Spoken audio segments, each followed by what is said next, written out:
Saya dirampok sama begal, lapor sama polisi, kemudian polisi datang tepat waktu. Nah, setelah itu masalah semuanya selesai dan nggak usah bayar polisi, maka saya menjadi lebih sejahtera. Cara Amerika Serikat dan Cina untuk berbisnis itu berbeda. Kalau Cina tuh rentenir, kalau Amerika Serikat itu adalah preman palak. Assalamualaikum bre, selamat datang kembali di Guru Gembul Channel. 2 hari menjelang bulan puasa 2025, Kepala Kantor Pajak Jakarta Khusus Pak Muhammad Hanif itu ketahuan melakukan pemerasan terhadap wajib pajak sampai ratusan juta rupiah. Minimal setidak-tidaknya itu 300 juta rupiah. Dan angkanya jauh lebih banyak lagi. Untuk apa? Untuk acara fashion show anaknya. Jadi ternyata kantor pajak itu memeras untuk urusan pribadi. Dan ini bukan kasus pertama. Dan ini juga tidak dengan modus pertama. Ada banyak sekali kasus-kasus pemerasan terhadap wajib pajak yang dilakukan oleh para petugas pajak.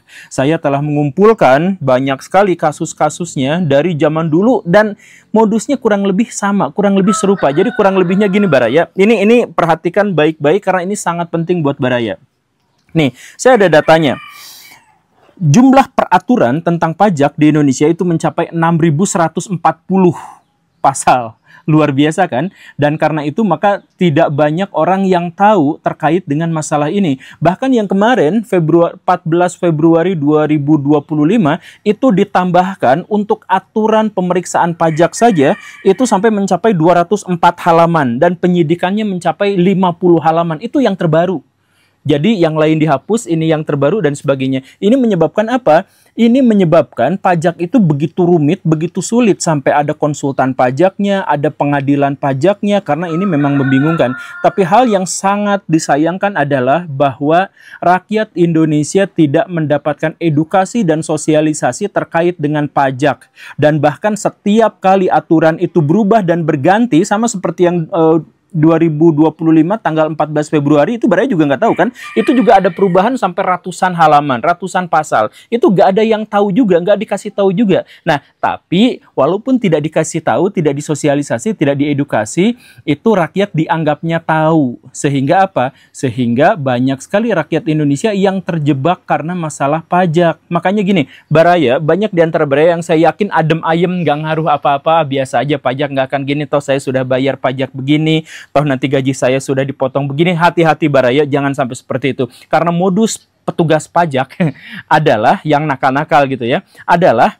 Baraya tuh sudah ketahuan bahwa ini belum bayar pajak tahun ini, belum bayar pajak segini-segini dan sebagainya, tapi dibiarin, diantepin, diabaikan. Nanti setelah ada sanksi, setelah apa, setelah akumulasinya cukup besar, maka Baraya baru ditagih. Dan itulah yang menyebabkan banyak orang di Indonesia kaget. Hah? Pajak saya kok segini? Teman saya usaha, dia punya perusahaan kecil UMKM gitu, pajaknya ternyata 600 juta, pajaknya sampai sekian miliar, dan dia kaget, dia tuh nggak pernah dikasih tahu, nggak dikasih sosialisasi dan sebagainya. Bukti bahwa petugas pajak itu nggak pernah ngasih sosialisasi itu terlihat dari misalkan gini Baraya, tahu nggak kasus yang kemarin Dokter Tompi itu setelah digerebek rumahnya sama Atta Halilintar, gak ada hujan, gak ada angin, tiba-tiba didatangin sama petugas pajak. Ini Pak, tolong pajaknya sekian. Dia kaget. Jadi petugas pajak itu mengabaikan, nanti pas udah viral, pas udah ketahuan gede banget, kaya raya, baru dia datang.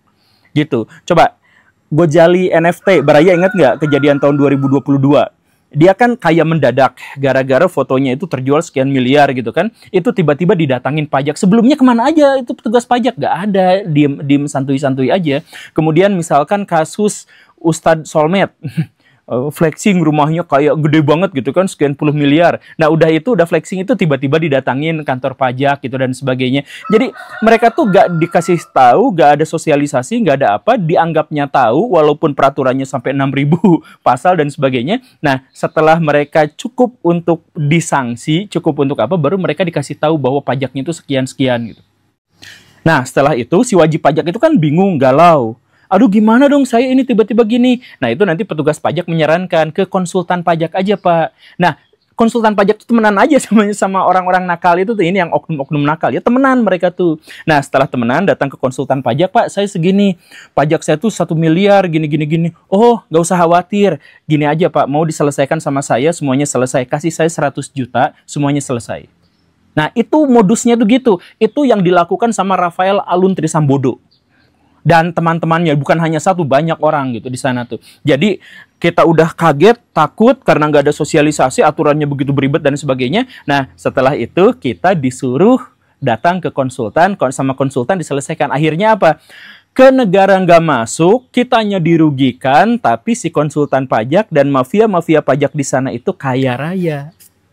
Nah, dan ini sebenarnya sudah dalam tanda kutip ya, sudah diprediksikan oleh Ibnu Khaldun. Ibnu Khaldun sampai mengatakan bahwa salah satu karakteristik dari negara yang akan hancur itu adalah ketika dia sudah mulai bermain-main dengan pajak.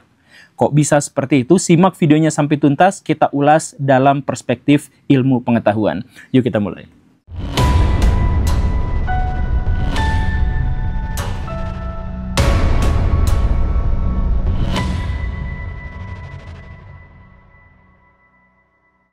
Dalam pemikiran Ibnu Khaldun, pajak itu adalah sejumlah nominal uang atau barang yang disetorkan kepada pemerintah oleh warga negara dan kompensasi dari setoran itu tidak bisa dirasakan secara langsung oleh masyarakat, tetapi langsung dijadikan alat untuk menyelenggarakan negara, ongkos menyelenggarakan negara. Kurang lebihnya seperti itu. Tetapi dalam pikiran Ibnu Khaldun, pajak itu wajib dan bayar pajak itu harus.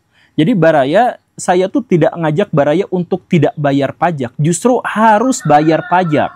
Dalam pemikiran Ibnu Khaldun, kita tuh harus bayar pajak. Kenapa kita harus bayar pajak?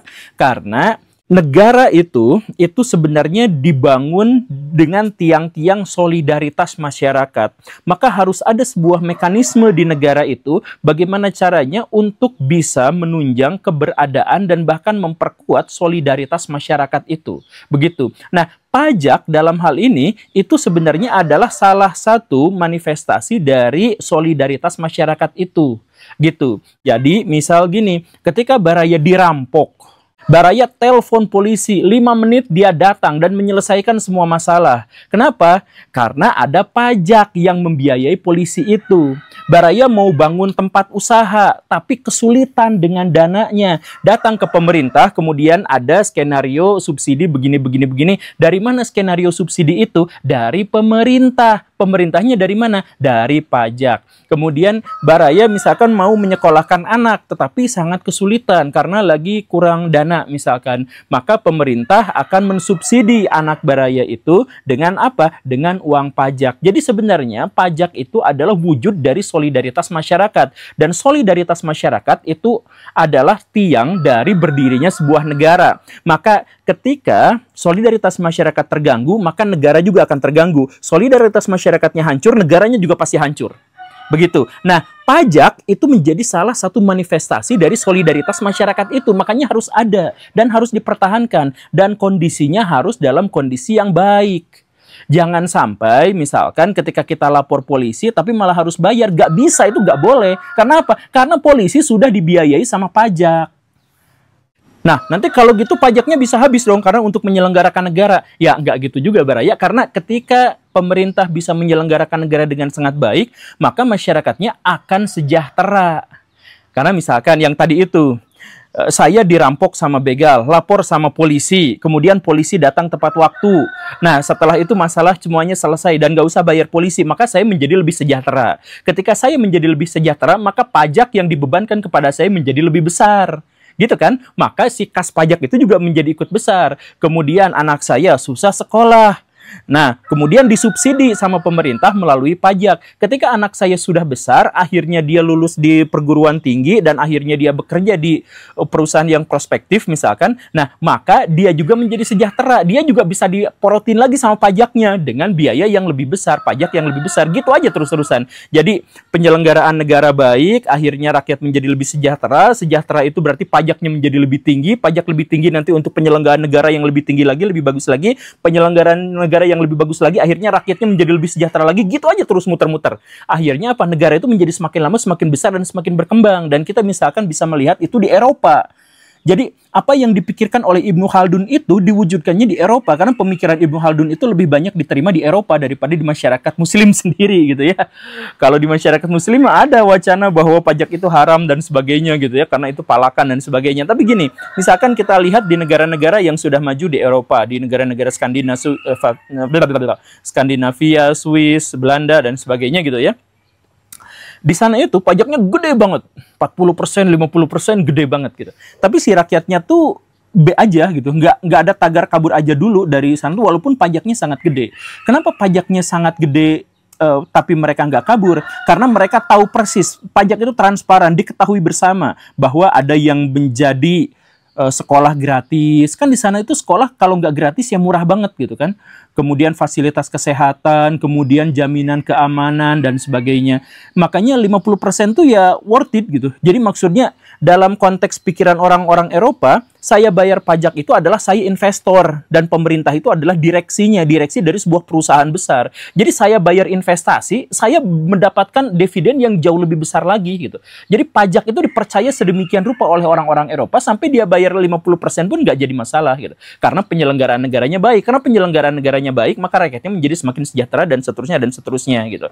Begitu. Nah, kalau di Amerika Serikat gimana? Kan sekolahnya tetap mahal. Ya karena pajak di Amerika Serikat itu tidak digunakan untuk pendidikan, tapi digunakan untuk pertahanan. Nah, di Amerika Serikat itu pertahanan dari pajak itu bisa sampai 20% untuk perang gitu ya, untuk nyelikitik negara yang lain dan sebagainya, itu bisa sampai 20% dari pajak yang ditarik dari rakyatnya gitu. Kenapa seperti itu? Karena dalam pikiran orang-orang Amerika Serikat, pendidikan itu adalah investasi pribadi, bukan hak dari warga negara seperti yang dipikirkan oleh orang-orang Eropa. Maka orang Amerika Serikat mah kok nantilah itu mas soal pendidikan.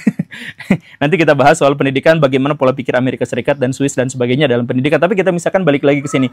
Nah, tapi intinya si Amerika Serikat itu dari pajak itu bisa digunakan untuk pertahanan. Dari pertahanan itu bisa menghancuri negara-negara lain, dan negara-negara lain itu yang dihancurin itu kan sebenarnya adalah untuk apa? Untuk kesejahteraan rakyatnya.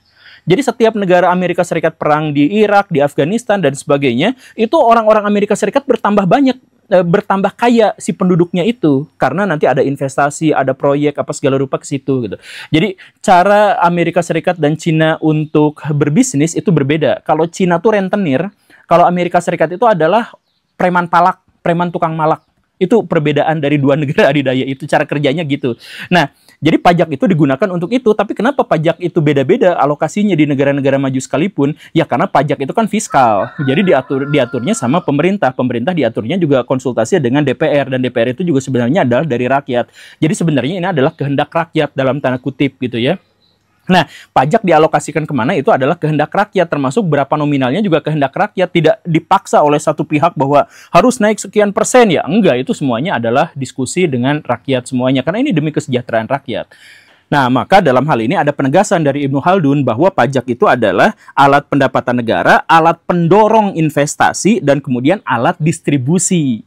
Jadi contoh yang di Eropa itu ketahuan semuanya ya. Dia itu adalah alat pendapatan negara, kemudian pendorong investasi, dan alat untuk distribusi. Makanya si rakyat itu memang harus dan wajib untuk bayar pajak. Nah, tetapi di sisi lain Ibnu Khaldun pun mewanti-wanti bahwa kehancuran sebuah negara itu bisa saja disebabkan oleh pajak. Skenario besarnya seperti yang diketahui tadi itu ya, bahwa sebuah negara itu bisa ada ketika solidaritas masyarakat ada, dan solidaritas masyarakat itu bisa ada ketika dia termanifestasi, diantaranya adalah dengan pajak, begitu kan? Nah, tapi pajak itu juga bisa menghancurkan. Bagaimana skemanya? Salah satunya begini yang ditawarkan oleh Ibnu Khaldun. Ketika negara narik pajak dari rakyat, maka pajak itu akan berkumpul di satu tempat dalam jumlah yang sangat besar.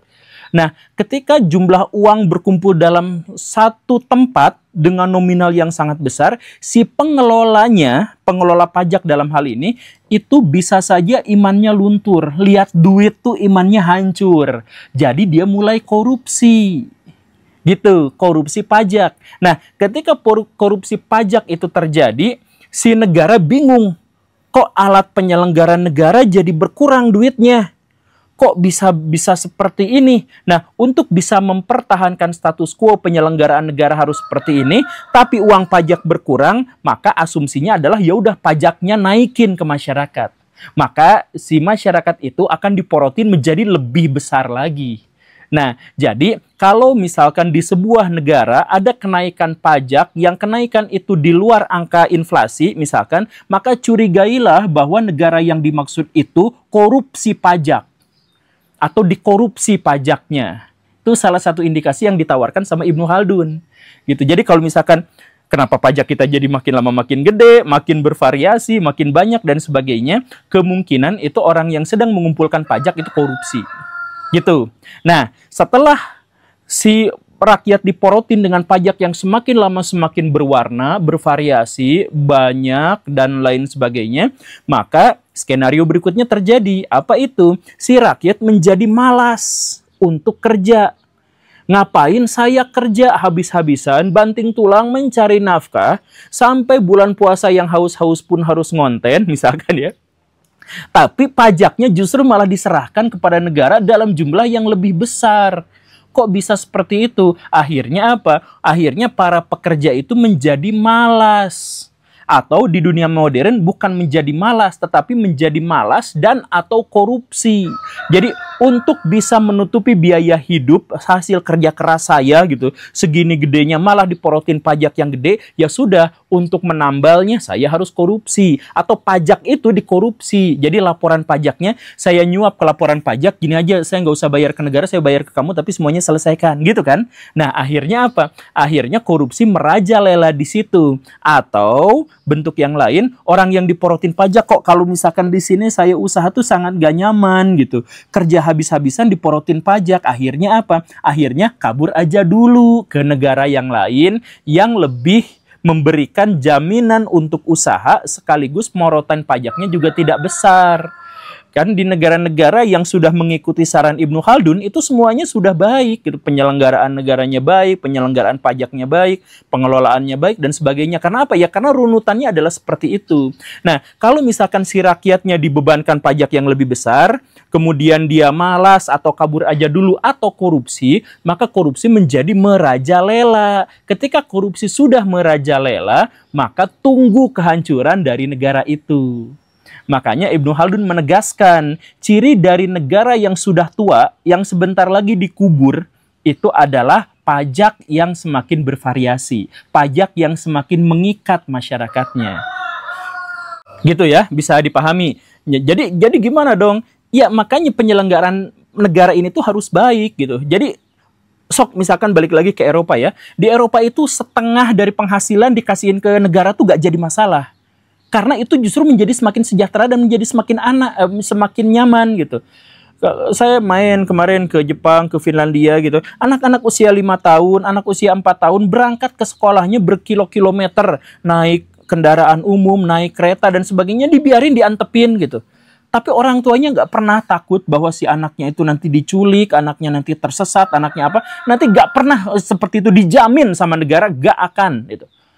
Jadi CCTV di mana-mana, polisi di mana-mana, dan semuanya gercep gitu. Kalau misalkan si anak tersesat sedikit saja, si anaknya nanya sama orang lain, pasti dikasih tahu. Nanya ke polisi, pasti dikasih tahu. Si anaknya boro-boro diculik, dicolek aja misalkan pahanya, misalkan gitu ya. Itu langsung dalam... jadi gini nih, ini pengalaman saya di Jepang gitu. Pengalaman teman saya di Jepang gitu. Jadi ada misalkan pelanggaran, ada perempuan lagi jalan di satu lorong gitu. Dicolek, digodain sama cowok. Di lorong itu, di ujungnya itu ada pertigaan, pas dia sampai ke pertigaan udah dicegat sama polisi gitu. Segercep itu hukum. Kenapa begitu? Pajaknya tinggi. Tapi pajaknya itu worth it gitu. Saya mau ngapa-ngapain tuh udah dijamin semuanya sama negara. Makanya pajak itu adalah sebenarnya kita bayar investasi untuk kehidupan kita yang lebih sejahtera. Saya nggak nyindir negara manapun. Ini mas saya mau membahas pemikiran Ibnu Khaldun. Terima kasih karena sudah menyimak. Kalau ada yang mau kesindir, mah urusan lain. Saya Guru Gembul. Assalamualaikum warahmatullahi wabarakatuh.